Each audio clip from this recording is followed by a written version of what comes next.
Hey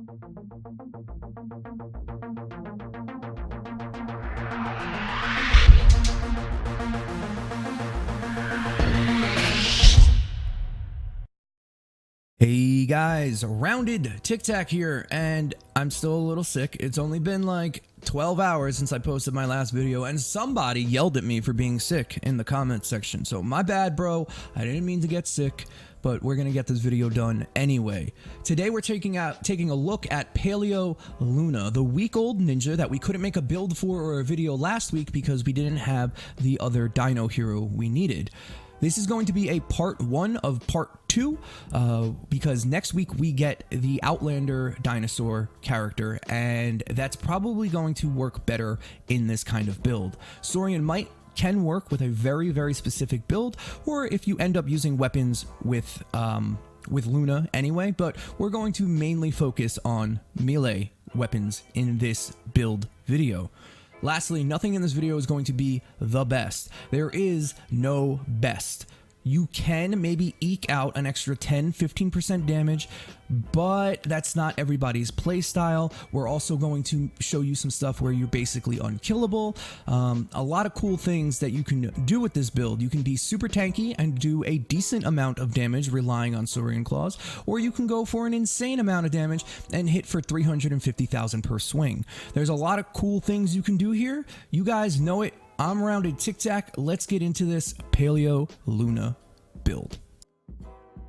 So if we're talking about Paleo Luna, we have to be talking about Saurian Claws Plus. Adds 16.5% of current health to melee weapon damage, which is crazy. At my level, 131, but everything scales, so you could scale down the numbers if you want to.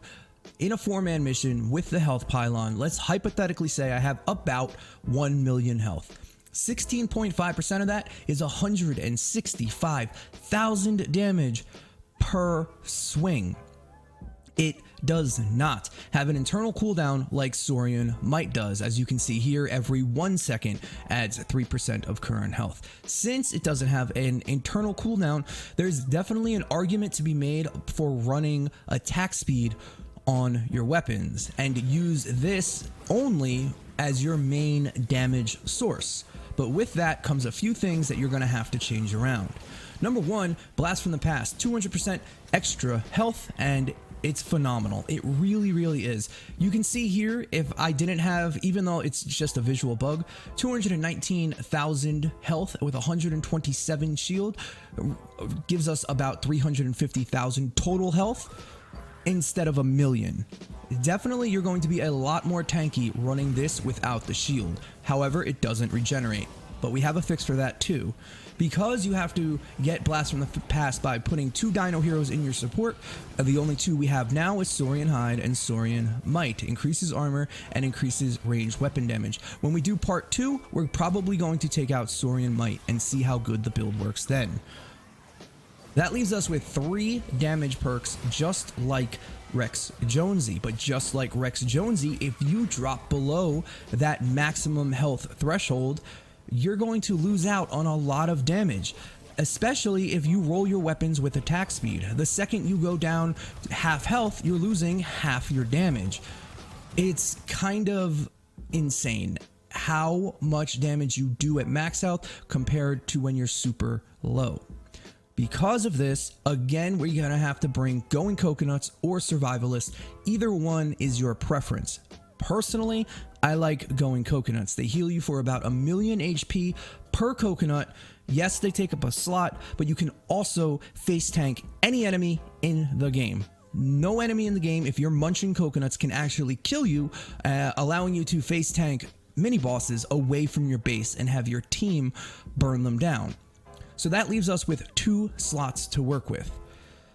If you do not have a specific build or a specific sword, then you might want to go with this. This is a very basic build. Anatomy Lessons increases crit rating of swords, axes, and sights by 15. And then we have Assassination. Dealing melee weapon damage grants 1 stack, up to 5 seconds, 5 stacks, 4.5. It's 22.5% extra damage.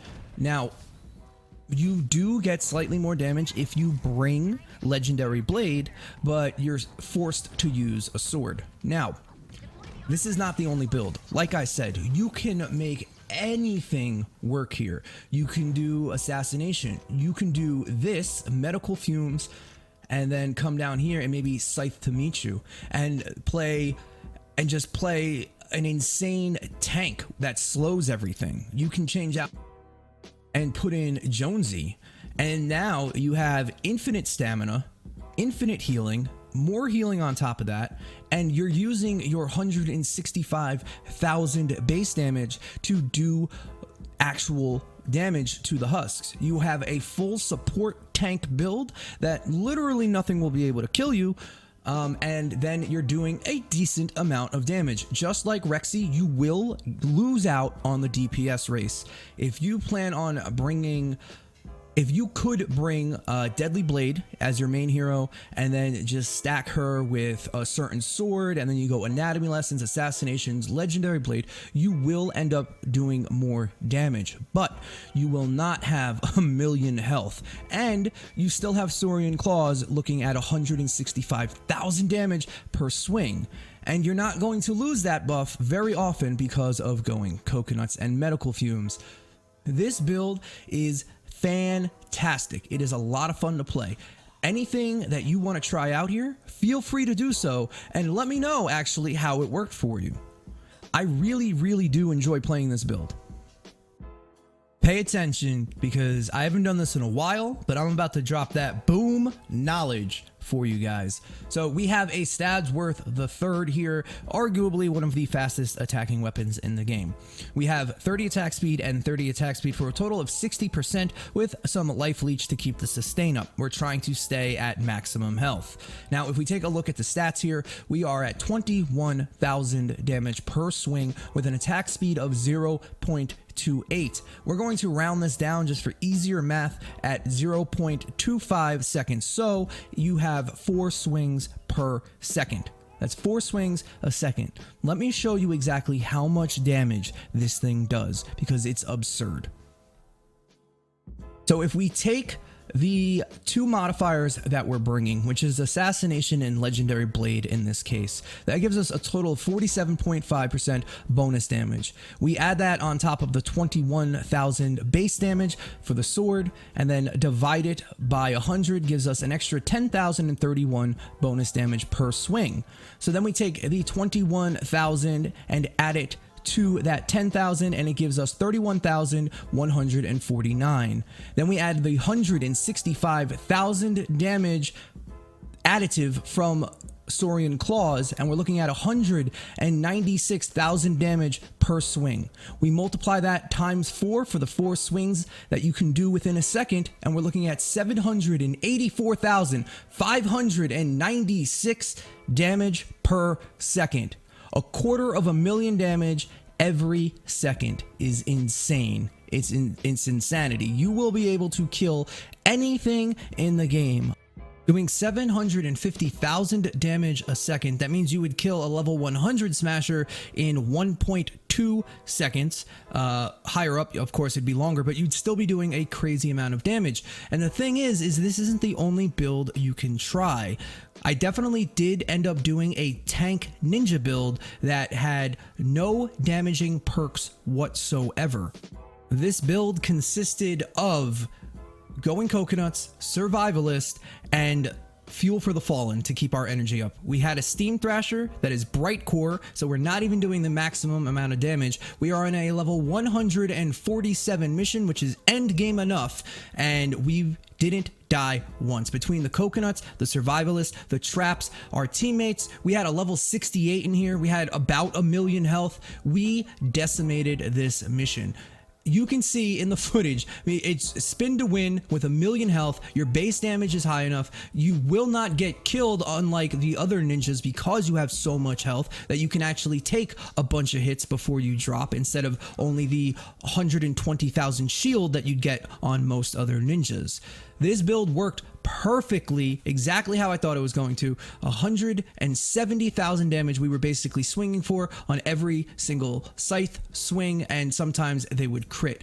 The numbers I just showed you aren't even crits. Although you don't have crit on your weapon, you still have a decent chance to, especially if you bring anatomy lessons. And in that case, you're looking at like 220,000 damage per swing.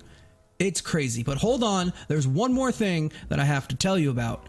My last video, I said that Rex Jonesy ignores elemental effects, and I double checked it for Saurian Might, and it seems to be doing the same thing. So now any weapon you use is going to hit at maximum damage.